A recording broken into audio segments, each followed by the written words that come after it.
So Dorothea K.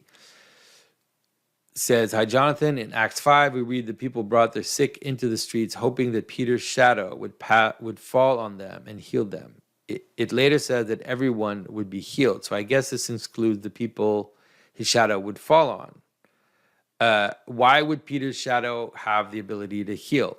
As always, thank you and God bless."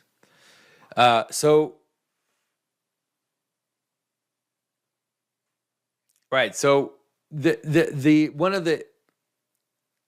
one of the ways to describe the glory of God is actually the shadow of God. We're used to thinking of glory as light, and that's totally fine. This idea of the Shekinah as this light, then that's fine. But there's also descriptions in the Bible and in the Old Testament and the New Testament where in some ways it is the shadow, that God's glory is his shadow. And you see that, for example, when I think when the Mother of God is encountering the angel, it says that God's shadow will be over you. And so, you can think about it as an influence, right? You can think about it as the way in which your form, or the way in which your identity affects the world around you. That's probably a good way of kind of understanding it.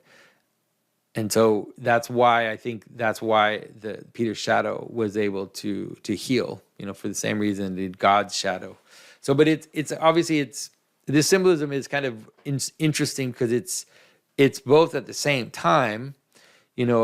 I've talked about how the garments of skin come from the same text that talk about the garments of glory. This idea that Adam and Eve wore garments of glory come from the same place where in the Bible it says that Adam and Eve were given garments of skin, and that the idea of a extension from you, right? So the idea of that which extends from you can be understood both as light in the sense of, right,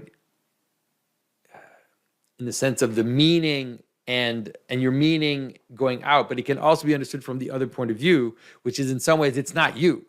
So because it's not you, it's dark, because it's like a work, or it's an extension of you. It's like hair, or like all of these types of extensions, which is why there's all of this symbolism that is related to this idea of for example, of, when it says, I've talked about this before, when Moses comes down the mountain, one of the interpretations that St. Jerome comes to when translating the text is that it says that like there's extensions, like he's extended out, there's rays coming out of him, but those rays, there can be horns, right? And so they can be these your fingernails are like rays that come out of your fingers, but they're dark in the sense that they're hard and they're hardening of you, right?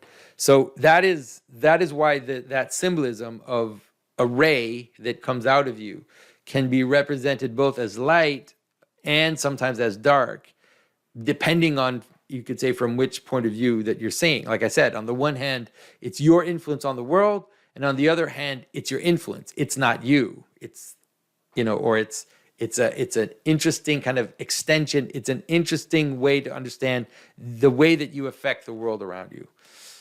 So I think that's why, that's why this imagery of the shadow. So if you think about, for example, a really interesting way of thinking about it is during the Transfiguration, when Christ is transfigured, the imagery used is a dual image. It says that they were overshadowed with a cloud of light, which is like, it's just such a weird duality, right? So they're overshadowed with this cloud that is in some ways is opaque and is hiding you. It's more like a shadow, but then it says it's a cloud of light. And so it's playing with that duality of the relationship between death and glory, right?